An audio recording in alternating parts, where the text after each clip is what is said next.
میری عمر صرف 10 سال تھی، لیکن جوانی کے آثار مجھ میں نمایاں ہونے لگے تھے۔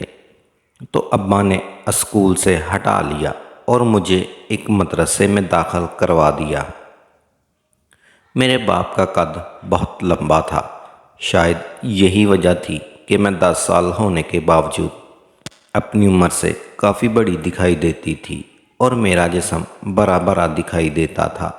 مدرسہ ہمارے گھر سے کافی دور تھا۔ ابا نے اس کے لیے رکشے کا انتظام کر دیا تھا۔ اب میں اور میری چھوٹی بہن ہم دونوں صبح مدرسے چلی جاتی اور شام کو رکشے والا ہمیں لے آتا۔ رکشے والا ہمارا محلے دار تھا، اس لیے ابا بے فکری سے بھیج دیتا۔ ایک دن رکشے والے کی طبیعت خراب تھی تو اس نے اپنے بیٹے کو بھیج دیا۔ وہ نوجوان لڑکا تھا، لیکن پھر بھی عمر میں ہم سے کافی بڑا تھا۔ جب بھی رکشے والے انکل کی طبیعت خراب ہوتی تو اس دن ہمیں ان کے بیٹے کے ساتھ جانا پڑتا۔ وہ بھی رکشہ ہی چلاتا تھا۔ ایک دن واپسی پر اس نے مجھے ایک شاپر دیا اور کہا اس کو گھر جا کر سب سے چھپا کر کھولنا۔ میں نے وہ شاپر لے لیا۔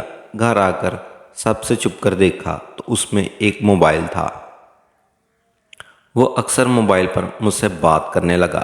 رات کو جب اماں سو جاتی تو میں چوری چھپے کبھی کبھی اس سے بات کر لیتی۔ میں اپنے گھر کے گٹے ہوئے ماحول سے اس قدر تنگ آ گئی تھی کہ میں نے اپنی بے چینی ختم کرنے کے لیے اس کا سہارا لیا۔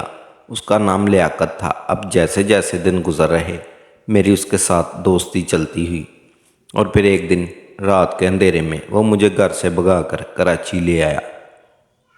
نادان تھی لیاقت جیسے شخص کی باتوں میں آ گئی۔ دوسری طرف میرا باپ تھا جس نے گھر کا ماحول جہنم بنا رکھا تھا۔ چند دن تو اس نے مجھے ہوٹل میں رکھا اور خوب جی بھر کر اس نے میرے حسن اور جوانی کو لوٹا۔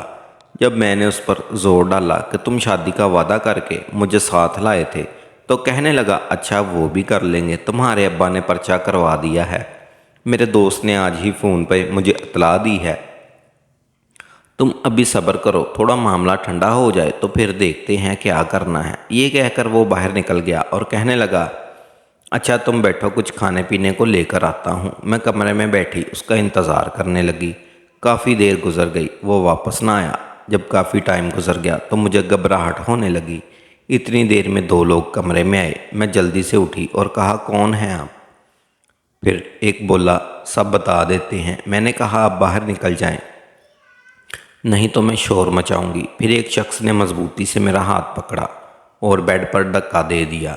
پھر بولا وہ زیادہ ایکشن دکھانے کی کوئی ضرورت نہیں۔ پھر دوسرے شخص سے کہنے لگا او جاڑ لو، اس سے بتا کون ہے تو؟ اس کی بات سن کر میرا دل دھک سے رہ گیا۔ وہ کہنے لگا کہ تمہارے اس نام و نہاد عاشق کو پولیس نے ہوٹل کی لابی سے گرفتار کر لیا ہے۔ ہم لوگ اس وقت ہی وہی موجود تھے۔ وہ تم کو بھی ساتھ لے کر جانا چاہتے تھے، لیکن ہم نے پولیس کو لے دے کر رفع کر دیا اور تمہارے عاشق پر لڑکی کو بھگانے کا پرچہ درج ہوا ہے، وہ واپس نہیں آئے گا۔ پھر پہلے والا شخص بولا ہم شکاری لوگ ہیں اور تمہاری جیسی لڑکیوں کا شکار کرنا ہم خوب جانتے ہیں۔ پھر ساری رات وہ دونوں میرے ساتھ اپنی ہوس پوری کرتے رہے۔ صبح انہوں نے مجھ سے کہا چلو تیار ہو۔ وہ مجھے اپنے ساتھ گاڑی میں بٹھا کر ایک نئی جگہ لے آئے۔ وہ جگہ میرے لیے بڑی عجیب سی تھی۔ اپنی زندگی میں پہلی بار میں نے اس جگہ کو دیکھا تھا۔ شام کا ٹائم تھا۔ کچھ دیر ہم پیدل چلتے رہے اور پھر ایک تنگ سی گلی میں داخل ہو گئے۔ ارد گرد چھتوں پر بنی عورتیں کھڑی تھی۔ ایک شخص میرے آگے چل رہا تھا اور ایک پیچھے۔ اتنے میں ایک بالکونی سے ایک عورت بولی بچو میاں کہاں سے لائے ہو؟ ایسا زبردست مال۔ شدید پریشانی میں ان کے ساتھ چل رہی تھی، لیکن اس کا نام سن کر ایک دم سے میری ہنسی نکل گئی۔ وہ مجھے اپنے ساتھ لے کر ایک چوراہے پر آ گئے۔ اب میں سمجھ گئی تھی کہ میں کہاں پھنس چکی ہوں۔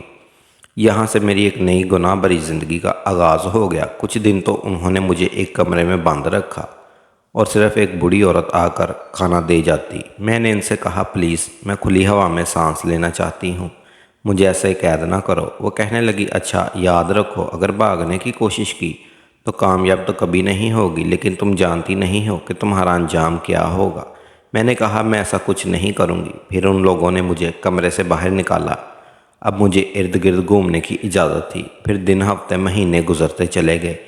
میں پوری طرح سے اس ماحول میں رنگ چکی تھی۔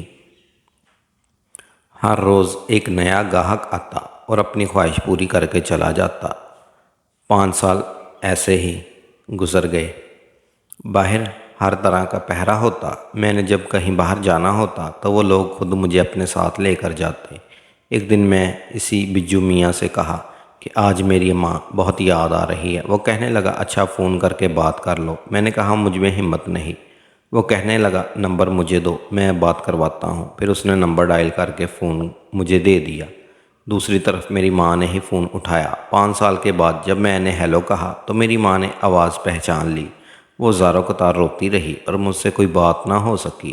اور اس نے پھر میں نے اچھا فون رکھتی ہوں۔ وہ بولی اچھا میں یہ تو نہیں جانتی کہ تم کہاں ہو، کیسی ہو، اللہ تمہیں خوش رکھے جہاں بھی ہو، لیکن کبھی واپس مت آنا ورنہ باپ تمہیں مار دے گا۔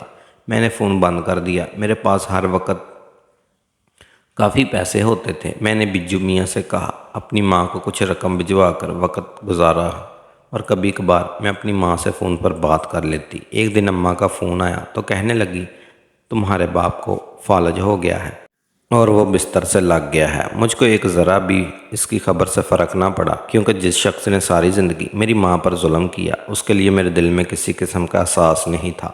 ماں کی پریشانی کو دیکھتے ہوئے میں نے ایک موٹی رقم ماں کو بھجوا دی تاکہ اماں کو کوئی پریشانی نہ ہو۔ پھر میں اچھی خاصی رقم ہر ماہ اپنی ماں کو بھجوا دیتی، جس سے ماں کے منہ سے صرف دعائیں ہی نکلتی تھی۔ دل تو بہت چاہتا تھا کہ ایک بار جا کر اپنی ماں سے مل لوں، لیکن باپ کا سامنا کرنے کی ہمت نہیں تھی۔ وقت گزرتا رہا، یہاں تک کہ 10 سال بیت گئے۔ اب اس بازار میں میرے حسن کا ڈنکا بجتا تھا۔ میری مرضی کے بغیر یہاں کوئی بھی پر نہیں مار سکتا تھا۔ بڑے بڑے نام نہاد شرفا میرے قدموں میں آ کر بیٹھے رہتے۔ ایک شام دل گھبرا رہا تھا۔ میں نے بجو میاں سے کہا کہ آج کوئی بھی آئے تو واپس بھیج دینا، میری طبیعت ٹھیک نہیں ہے۔ ابھی میں اس کو یہی کہہ رہی تھی کہ فون کی بیل بجی۔ دوسری طرف میری چھوٹی بہن تھی، وہ زاروں قطار رو رہی تھی۔ جب اس نے یہ کہا کہ امی ہمیں چھوڑ کر چلی گئی ہیں تو فون میرے ہاتھ سے چھوٹ کر گر گیا۔ بجو میاں پاس ہی کھڑا تھا۔ اس نے فون اٹھا کر ساری تفصیل معلوم کی۔ مجھے ایسے لگ رہا تھا جیسے آج میری کل کائنات لٹ گئی ہے۔ آنسو تھمنے کا نام نہیں لے رہے تھے۔ بجو میاں بولا حوصلہ کرو اور چلنے کی تیاری کرو۔ میں نے کہا مجھ میں ہمت نہیں ہے، میں کیسے برداشت کروں گی کہ جس ماں کو اتنے سال پہلے چھوڑ کر آئی تھی آج اس کو دیکھوں، اور وہ بھی اس حال میں۔ میں نے کہا میں نہیں جاؤں گی، لیکن وہ نہیں مانا۔ کہنے لگا ایک بار اپنی ماں کا چہرہ دیکھ لو، میری بات مان لو، جو بھی ہے دل کو قرار آ جائے گا۔ پھر اس نے گاڑی تیار کروائی اور 2 لوگوں کو اور ساتھ لیا اور مجھے میرے گھر لے آیا۔ جب گھر میں داخل ہوئی تو ایک طرف صحن میں میری ماں کی چارپائی پڑی تھی اور دوسری طرف میرا فالج زدہ باپ بستر پر لیٹا ہوا تھا۔ مجھ کو دیکھ کر اس نے دونوں ہاتھ کو اٹھانے کی کوشش کی اور معافی کا اشارہ کرنے لگے۔ میں نے ان کو ہاتھ چوم لیے۔ پھر بولی ابا میں نے تجھے معاف کر دیا، میں جانتی ہوں کہ میں نے تیرا دل دکھایا ہے، تو بھی مجھے معاف کر دے۔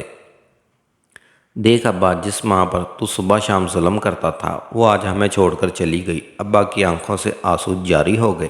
پھر تدفین کے مراحل مکمل ہوئے تو میں بجو میاں کے ساتھ واپس آ گئی۔ واپسی پر بجو میاں سے میں نے کہا بجو میاں کیا تجھ کو نہیں لگتا کہ اب ہم اس گناہ بھری زندگی کو ترک کر دینا چاہیے؟ ویسے بھی عمر کے اس حصے میں تھی جہاں جوانی ڈلنا شروع ہو جاتی ہے۔ بجو میاں بولا تم نے میرے دل کی بات کہہ دی ہے، میں بھی اللہ کے حضور پیش ہو کر اپنے گناہوں کی توبہ کرنا چاہتا ہوں۔ اگلے چند دن ہم بعد 5 لوگ عمرے کے لیے روانہ ہو گئے۔ پھر وہاں جا کر جتنا جی بھر کر رو سکتی تھی روئی، بلکہ سچ کہا تو وہاں جیسی جگہ جہاں خود بخود آنکھوں سے آنسو جاری ہو جاتے ہیں۔ بس نہ جانے کون سا لمحہ تھا کہ دل کو ایک قرار آ گیا۔ سر اٹھا کر دیکھا تو یوں لگا جیسے میری توبہ قبول ہو گئی ہو۔ بجو میاں ابھی تک سجدے میں سر جھکائے ہوئے تھا۔ جب کافی دیر گزر گئی تو میں نے اسے ہلایا تو وہ ایک دم سے ایک طرف ڈلک گیا اور اس کی روح پرواز کر چکی تھی۔ شاید خدا کو ایسے ہی منظور تھا۔ میں نے واپسی کا ارادہ منسوخ کر دیا اور اپنے آپ کو وہاں کے لیے وقف کر دیا۔